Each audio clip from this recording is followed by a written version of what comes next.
ఓం శుక్లాంబరధరం విష్ణుం శశివర్ణం చతుర్భుజం ప్రసన్నవదనం ధ్యాయేత్ సర్వవిఘ్నోపశాంతయే. ఓం గురుబ్రహ్మ గురుర్విష్ణుః గురుదేవో మహేశ్వరః గురు సాక్షాత్ పరబ్రహ్మ తస్మై శ్రీ గురవే నమః. ఓం వ్యాసాయ విష్ణురూపాయ వ్యాసరూపాయ విష్ణవే నమో వై బ్రహ్మనిధయే వాసిష్ఠాయ నమో నమః. ఓం నారాయణం నమస్కృత్య నరం చైవ నరోత్తమం దేవీం సరస్వతీం వ్యాసం తతో జయముదీరయేతు. హరి ఓం. ప్రియ భగవద్బంధువులారా, ఆస్తిక మహాశయులారా, విష్ణు పురాణానికి మనం స్వాగతం పలుకుతూ ఆత్మానం రథనం విద్ధి శరీరం రథమేవతు బుద్ధింతు సారథిం విద్ధి మనః ప్రగ్రహమేవచ అనేటటువంటి శ్లోకం ఆధారంగా మన ఆత్మ, మన మనస్సు, మన శరీరము, మన బుద్ధి ఇవి అన్నీ కూడా ఒక రథంలాగా మారితే ఆ రథాన్ని అధిరోహించినటువంటి శ్రీమన్నారాయణుడు మనకి సద్బుద్ధిని సద్గతులను కలుగుజేయుగాక అని మరొక్కసారి మనం స్మరణలోకి తెచ్చుకుంటూ విష్ణు పురాణం 11వ అధ్యాయంలో ఉన్నాం. మనం ఈ 11వ అధ్యాయంలో కిందటి ఘట్టంలో మనం చెప్పుకునేటటువంటి శ్లోకం నిర్జగామ గృహాన్ మాతు ఇత్యుక్త్వా మాతరం ధ్రువః పురాచ్చ నిష్క్రమ్య తతస్థదు బాహ్యోపవనం యయౌ అన్నటువంటిది ఈ శ్లోకం. అయితే ఇక్కడ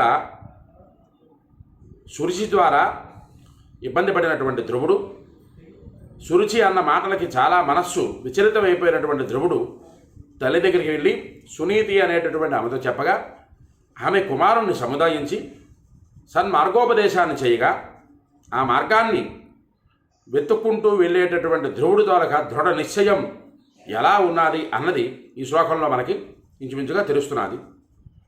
తల్లితో మాట్లాడిన తర్వాత, తల్లి కుమారుణ్ణి సముదాయించిన తర్వాత, నాలాగా కాకుండా నీ వల్ల నాకు పేరు ప్రఖ్యాతులు వచ్చేటట్టుగా నీవు ఏదైతే ఎవరూ అందనిది ఉన్నదో దాన్ని అందుకోవాలి అనేటటువంటి దృఢ నిశ్చయాన్ని ఆ సునీతి కుమారుడి యొక్క మనస్సులోని ప్రచోదనం చేసింది. ఆ ప్రచోదన ప్రకారంగానే, ఆ ప్రచోదన ప్రభావంగానే ఆ ధ్రువుడు తపస్సు చేయడానికి మాతృమందిరం నుంచి బయలుదేరి వెళ్ళి పిదప నగరం నుంచి నిర్గమించి, నగరం అంటే ఆ గ్రామం నుంచి, ఆ ఉత్తానపాదుడు పరిపాలించేటటువంటి రాజ్యం నుంచి బయటకు వచ్చి ఉద్యానవనానికి వెళ్ళాడు అని కిందటి వీడియోలో మనం చెప్పుకున్నాం. అయితే ఇక్కడ మనం తెలుసుకోవాల్సినటువంటి విశేషణాలు కొన్ని అద్భుతమైనటువంటి ఘట్టాలు ఇక్కడ మనకి ద్యోతకం అవుతాయి. ఇక్కడ ఏమిటవి? ధ్రువుడు ఏదో సోమవారం వెళ్ళి శనివారంకి వచ్చేసేటటువంటి రకంగా కాదు కదా. ఆయన సంకల్పం ఎంత గట్టిగా ఉన్నది. ఆయన సంకల్పానికి భగవంతుడు ఎలాంటి మార్గాన్ని భగవంతుడు ఆ ధ్రువుడికి ముందర చూపించాడు అని ఈ ఘట్టాలలో మనకి ఇంచుమించుగా తెలుస్తుంది. అవి ఏమిటన్నది అందరం కూడా అవతరిద్దాం, ఆచరిద్దాం, జీవితానికి అన్వయం చేసుకుని విష్ణు పురాణాన్ని విని తరిద్దాం. సదదర్శ మునీంస్తత్ర సప్త పూర్వా గతాన్ ధ్రువః కృష్ణాజినోత్తరీయేషు విష్ణురేషు సమాస్థితాన్ అన్న శ్లోకం దగ్గర ఈ ఘట్టం మనం ప్రారంభం చేసుకుంటున్నాం. ఇక్కడ ఆ ధ్రువుడు తన మాతృమందిరం నుంచి బయటకు వచ్చేసిన తర్వాత ఉద్యానవనానికి వెళ్ళిన తర్వాత, ఈ రోజుల్లో మనం ఉద్యానవనం అంటున్నాం కానీ పూర్వకాలంలో వనము అంటే అడవి. ఆ అడవిలోకి ప్రవేశించినటువంటి ధ్రువుడికి సప్త మహర్షులు దర్శనమిచ్చారు. వారి పేర్లను కూడా ఇక్కడ ఈ పురాణంలో ఉటంకించారు. అయితే ఇక్కడ ఈ కలియుగంలో సప్త మహర్షులు ఉన్నారు. వారు ఎవరు? కశ్యప, అత్రి, భరద్వాజ, విశ్వామిత్ర, గౌతమ, జమదగ్ని, వశిష్ఠ. వీళ్ళు 7 ఈ కలియుగానికి సప్త మహర్షులు. కానీ ఈ విష్ణు పురాణం మనం ఇప్పుడు చెప్పుకునేటటువంటి ఈ ఘట్టాలు స్వయంభవ మన్వంతరంలో ఉండేటటువంటి సప్త మహర్షులు వేరుగా ఉంటారు. ఇప్పుడు మనం నడుస్తున్నటువంటి మన్వంతరం ఏమిటి? వైవస్వత మన్వంతరం. ఈ వైవస్వత మన్వంతరానికి 7 మహర్షులు వేరు, స్వయంభవ మన్వంతరానికి 7 మహర్షులు వేరు. ఆ 7 మహర్షులు కూడా ఎవరెవరు అన్నది కూడా ఇక్కడ ఆ పరాశరుడు వారు చెప్పినటువంటి శ్లోకం. మరీచి, అత్రి, అంగీరస, పులస్త్య, క్రతు, అలాగే పులహ, వశిష్ఠ అనేటటువంటి వారు వీళ్ళు 7. ఈ 7 కూడా ఈ స్వయంభవ మన్వంతరంలో సప్త మహర్షులు. అయితే ఇక్కడ ధ్రువుడు అలా వెళ్ళిన తర్వాత ఆ అడవిలోనే కృష్ణాజనాలు దర్భాసనాలు వేసుకొని తపస్సు ఆచరించడానికి ఉండేటటువంటి మహర్షులని, సప్త మహర్షులని ఆ ధ్రువుడు చూడడం జరిగింది. అలాగే వారు తపోనిష్టగా ఉండడం చూడడం జరిగింది. తర్వాత సరాజపుత్రస్థాన్ సర్వాన్ భాషత ప్రశ్రయ వనత సమ్యక్ అభివాదన పూర్వకం. ఇక్కడ అద్భుతమైనటువంటి శ్లోకం. ఆ సప్తమహర్షులని చూసినటువంటి ఆ ధ్రువుడు అభివాదన పూర్వకం నమస్కారం చేస్తూ ఆ సప్తమహర్షులకి కూడా తన తాలూకా బాధని చెప్పుకోవడానికి ప్రయత్నం చేస్తున్నారు. ఇక్కడ అభివాదనము అంటే ఇక్కడ చాలా ఏదో నమస్కారం అంటే ఏదో హాయ్ అంటే హాయ్ లాగా, బాయ్ అంటే బాయ్ లాగా కాదు. పూర్వకాలం మహర్షులందరూ కూడా కనిపించిన తర్వాత ధ్రువుడు తన తాలూకా కులగోత్రాన్ని చెప్పి వారికి నమస్కరించి వారిని అడిగేటటువంటి ప్రశ్నలు చాలా చక్కనైనగా, అది జాగ్రత్తగా చూడండి. ఆ రాజకుమారుడు ఆ సప్తమహర్షులకి చూసినటువంటి వాడై వినమ్రుడై నమస్కరించి వినయపూర్వకంగా అభివాదనం కావించి ఇలా మాట్లాడసాగాడు. వినయపూర్వకంగా అన్న పదం ఇక్కడ జాగ్రత్తగా మనం గ్రహించగలగాలి. ఏమిటది వినయపూర్వకంగా? నాలో నా తల్లి ప్రచోదనం చేసినటువంటి బుద్ధి, ఆ బుద్ధికి సన్మార్గాన్ని మీరు ఉపదేశించండి అని సప్తమహర్షులని కూడా ఆయన ప్రాధేయపడుతున్నట్టుగా ఇక్కడ మనకి తెలుస్తున్నారు. ఎలా అది, ఏమిటి అది అన్నది ఇక్కడ వచ్చేటటువంటి శ్లోకంలో ఉత్తానపాదతనయం మాం నిబోధత సత్తమాహ జాతం సునీత్యాం నిర్వేదాద్ యుష్మాకం ప్రాప్తమంతికం. ఇక్కడ అద్భుతమైనటువంటి శ్లోకాలు ఇవన్నీ కూడా. ఈ ప్రతి ఒక్క శ్లోకము కూడా ఒక్కొక్క అనుభూతిని ఇస్తుంది. ప్రతి ఒక్క శ్లోకము, ఒక్కొక్క పాదము, ఒక్కొక్క పద్యము, ఒక్కొక్క మార్గము కూడా జీవితానికి అన్వయం చేసుకున్నట్లయితే అద్భుతమైనటువంటి ఘట్టాలని మనకి చూపిస్తూ ఉంటుంది. విష్ణు పురాణం ఏదో విన్నంత మాత్రాన పుణ్యం కదండి. అలాగే భక్తి శ్రద్ధగా వినంత మాత్రాన జీవితం ధన్యమైపోతుంది కదండి, కాదు కదా. ఈ పురాణంలో ఉండేటటువంటిది జీవితానికి అన్వయం చేసుకోవాలి అనేటటువంటిది చెప్తున్నాను మొదటి నుంచి. ఎందుకు ఇక్కడ చెప్పడం అంటే, ఆ రాజకుమారుడు ఇలా పలుకుతూ, ఓ సత్పురుష మహర్షులారా, బాలుడికి ఎంత వయస్సో ఆ వయస్సుకు తగినటువంటి మాటలు ఎలా ఉంటాయో, ఆ వయస్సులో మాట్లాడవలసిన మాటలేనా అవి? ఇలాంటి ఘట్టాలని వచ్చేటటువంటి మహా ఉత్కృష్టమైనటువంటి ఘట్టాలు ఇవన్నీ. ఆ ధ్రువుడు మనస్సు, ధ్రువుడు మాటలు, ఆ ధ్రువుడు పలుకులు, ఆ ధ్రువుడు నడిచేటటువంటి నడత, ఇవన్నీ కానీ మనం తెలుసుకున్నట్లయితే ఒక కుమారుడికి తల్లి ఎలాంటి సన్మార్గోపదేశం చేయాలి అన్నది ఇక్కడ అద్భుతంగా చూపించేటటువంటి వివరణలు. వాటినన్నింటినీ కూడా అవధరించండి అందరూ కూడా. ఎందుకు 1కి 10 సార్లు చెప్పడం అంటే, కుమారుణ్ణి మార్గోపదేశం చేసేటటువంటి తల్లి మనస్సు ఎలాంటి మార్గోపదేశాన్ని చేసింది, ఉపదేశం చేసినటువంటి తర్వాత కుమారుడు దాన్ని గ్రహించి బుద్ధిలోకి, బుర్రలోకి, మనస్సులోకి తీసుకొని ఎలాంటి నిర్విఘ్నాలు, ఎలాంటి విఘ్నాలు లేకుండా ఉండేటటువంటి మార్గాన్ని ఎంచుకోవడానికి వెళ్ళేసరికి భగవంతుడు చూపించినటువంటి మొట్టమొదటి మార్గం సప్త మహర్షుల దర్శనం ధ్రువుడికి. మనం భగవంతుడి కోసం ఒక్క అడుగు వేస్తే భగవంతుడు మన కోసం 100 అడుగులతో ఎదురొస్తాడు. అలా అడవికి వెళ్ళినటువంటి ధ్రువుడికి ఏ సింహమో, ఏ పులో, మరొక క్రూర జంతువో ఎదురుపడి అతన్ని సంహరించకుండా వెళ్ళి అడవిలోకి ప్రవేశం చేసిన కొంతకాలానికి సప్త మహర్షులు ఎదురయ్యారంటే అది భగవంతుడు తాలూకా సత్కృప కదా. ఆ కృపని అందుకోవడానికి ధ్రువుడు సిద్ధంగా ఉన్నాడా అనేటటువంటిది ఇక్కడ మనకి తెలుస్తున్నది. ఈ ధ్రువుడు పలికేటటువంటి మాటలు ఇలా అంటున్నారు, ఓ సప్త మహర్షులారా, ఓ సత్పురుష మహర్షులారా. సప్త మహర్షులని ఇంకా తెలియదు ధ్రువుడికి. ఆయన ఎలా పలుకుతూ, ఓ సత్పురుష మహర్షులారా, నేను ఉత్తానపాదుని కుమారుడను, సునీతి యందు జన్మించిన వాడను. నా పేరు ధ్రువుడు.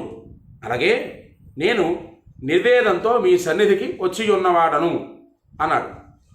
చాలా ఆ మాటలలో, ఆ పలుకులలో ఉండేటటువంటి నిర్వేదము, చాలా దుఃఖించబడినటువంటి మనస్సు కలిగినటువంటి ఆ ధ్రువుడు ఆ మహర్షులతో, సత్పురుషులతో ఇలా పలుకుతూ, అయ్యా మహర్షులారా, నేను ఉత్తానపాదుడు కుమారుడను, సునీతి యందు జన్మించిన వాడను.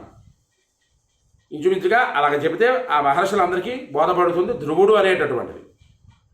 నేను నిర్వేదంతో మీ కడకు వచ్చి ఉన్నాను అంటూ అనగానే ఋషులు అందరూ కూడా ఇలా పలికారు. ఏమిటయ్యా, ఇక్కడ నుంచి సప్తమహర్షులు మాట్లాడినటువంటి మాటలు, ఆ తర్వాత ధ్రువుడు పలికినటువంటి వాక్యాలు, ఇవన్నీ కూడా మనం తెలుసుకునే ప్రయత్నంలో చతుః పంచాబ్ద సంభూతో బాలస్వం నృపనందన నిర్వేద కారణం కించతు తవ నాద్యాపి విద్యతే అన్నటువంటి శ్లోకం. మహర్షులు ఇలా పలుకుతూ, ఓ ఋషులు, ఓ రాజకుమారా, నీ వయస్సు నిండారా? 4-5 ఏండ్లు వయస్సు నీకు నిండలేదు. బాలుడు, నీకు నిర్వేదానికి గల కారణం ఏమిటో కించిత్ కొంచెము కూడా మాకు తెలియలేదు సుమా అని మహర్షులు పలుకుతున్నారు. బాలుడు ఇప్పటికీ ధ్రువుడి తాలూకు వయస్సు ఎంత? ఆ ధ్రువుడి వయస్సు 4 తప్పితే 5 సంవత్సరాలు ఇంకా నిండలేదు. అలాంటి ధ్రువుడు, 4-5 ఏళ్ళు నిండనటువంటి ధ్రువుడు మనస్సులో ఎంత గట్టి నిర్ణయానికి వచ్చాడంటే దానికి పునాది ఎక్కడ పడ్డాది? తల్లి సునీతి చెప్పినటువంటి మార్గోపదేశం, సన్మార్గోపదేశం.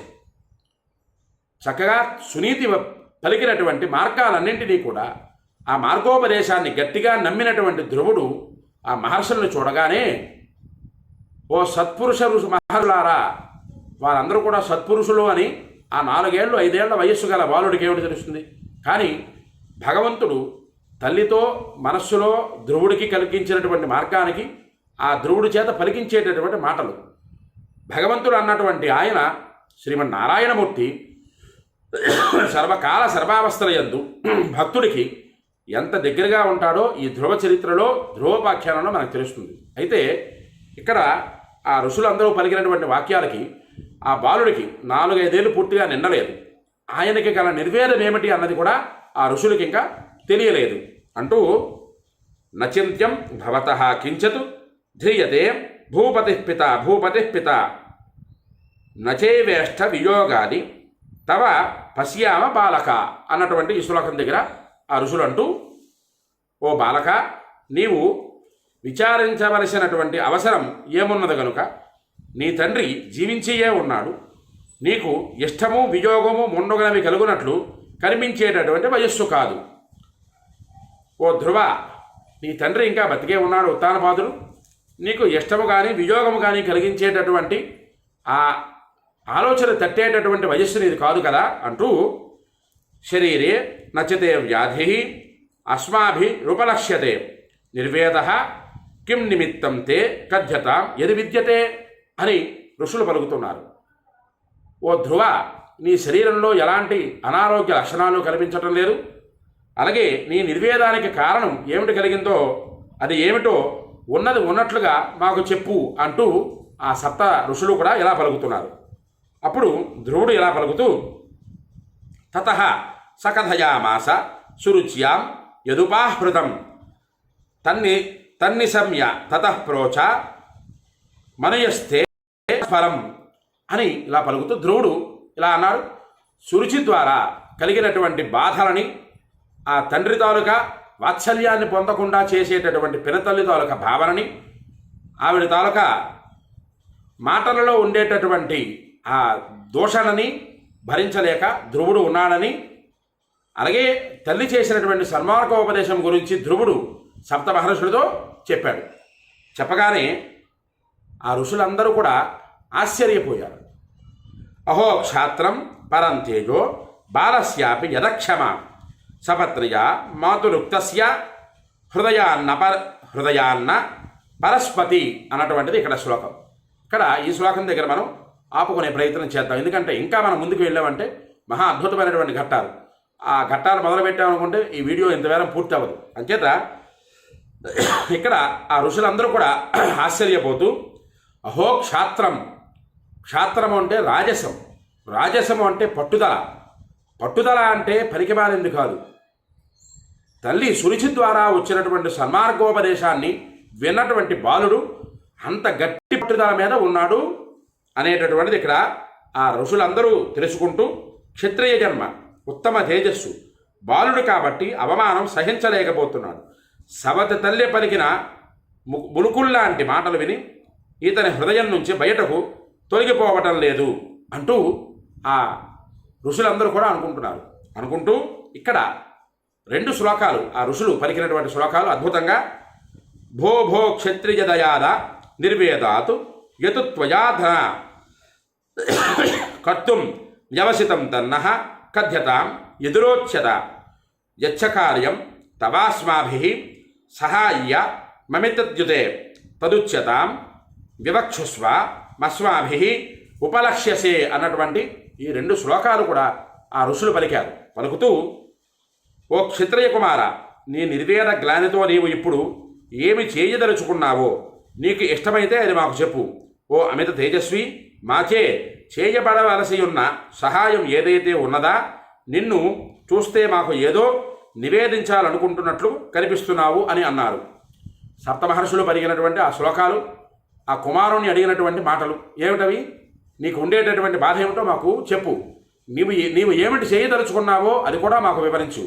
మాకు నీ యందు చేయవలసినటువంటి సహాయం ఏదైతే ఉన్నదో అది మేము చేస్తాము అని సప్తమహర్షులు ధ్రువుడికి మాట ఇచ్చారు. 4-5 ఏళ్లు నిండనటువంటి బాలుడికి సప్తమహర్షులు కూడా మాట ఇచ్చారు అంటే అహో క్షాత్రం, క్షాత్రం అంటే పట్టుదల, రాజసం. ఆ రాజసంలో ఉండేటటువంటి ఆ పట్టుదలకి మహర్షులందరూ కూడా ఆశ్చర్యపోతూ ఆ ధ్రువుడి మనస్సులో ఉండేటటువంటి ఆ పట్టుదలకి మెచ్చుకుంటూ మేము నీకు చేయదగినటువంటి సాయం చేస్తాము అని మాట ఇచ్చారు. అంచేత అందరూ కూడా ఈ ధ్రువోపాఖ్యానాన్ని వినండి, తరించండి. విష్ణు పురాణం మీరు విని తరించండి, 10 మంది చేత వినింపజేసి తరింపజేయండి. ఎందుకంటే ఈ పురాణంలో వచ్చేటటువంటి ఘట్టాలు అద్భుతమైనటువంటి మహా విశేషణాలతో కూడుకున్నటువంటి ఘట్టాలు. ఇక్కడ సప్త మహర్షులకి ఒక్కొక్క ఋషికి ఒక్కొక్క విధానమైనటువంటి రూపంలో భగవద్ దర్శనం కలిగి వారు ఆ ధ్రువుడికి ఎలా చెప్పారు దాన్ని అన్నది కూడా ఇక్కడ వచ్చేటటువంటి ఘట్టాలు. అవన్నీ కూడా మనం అవతరిద్దాం, విష్ణు పురాణాన్ని విందాం, తరిద్దాం. అలాగే ఎవరికైతే ఈ వీడియో నచ్చుతుందో వాళ్ళందరూ కూడా లైక్ చేయండి. ముఖ్యంగా ఈ వీడియోని 10 మందికి షేర్ చేయండి. అలాగే విష్ణు పురాణాన్ని మీరు వినండి, తరించండి, 10 మంది చేత వినింపజేసి తరింపజేయండి. హరి ఓం స్వస్తి.